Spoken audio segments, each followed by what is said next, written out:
वर्षाची वेदिका, रक्ताचा संधिवात तिला सांगितलाय. रुबी हॉलमध्ये 1.5 लाखापर्यंत खर्च झाला. पण अवघ्या अजून मला वाटतं कितवी बॉटल आहे सर ही आपली?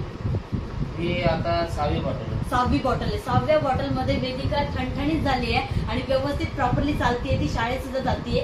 3-3, 4-4 मधले ती चालू पण शकते आणि कुठलाही प्रकारचा थकवा तिला जाणवत नाहीये. तर इतकं. नमस्कार, माझं नाव रेखा सरदे. मी रियांश मेडिटेड प्रायव्हेट लिमिटेड या कंपनीसाठी आरोग्य सल्लागार म्हणून काम करते. युजर आणि प्रमोटर आहे. तर मी उमेश गावडे सरांना 2 महिन्यापूर्वी वेदिकासाठी अमृत ज्यूस दिले होते. तर वेदिकाला काय त्रास होता, काय प्रॉब्लेम होता आणि तिला कसा रिझल्ट मिळालाय हे आपण उमेश सरांकडून ऐकूया. उमेश सर, काय त्रास होता तुझा? तिला अगोदर पूर्ण म्हणजे काय समजतच नव्हतं की आपल्याला याला काय त्रास आहे. भरपूर डॉक्टर गेले आणि त्यानंतर समजलं की तिला सांधेवातचा हे आहे. कोणता सांधेवात? सांधेवात हे पहिलं हड्डीतला जॉईंट सांधेवात असं डॉक्टरनं सांगितलं. त्याच्यावरती भरपूर ट्रीटमेंट दिली डॉक्टरनं, पण त्याने काही फरक नाही होता पडला थोडा. त्यानंतर समजलं की रक्तातला सांधेवात आहे.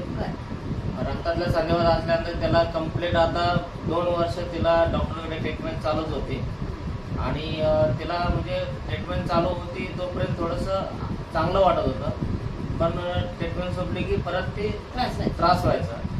मग त्रास म्हणजे काय नेमकं व्हायचं? त्रास म्हणजे चालताना बसताना त्याला होत नव्हतं. असं चालताना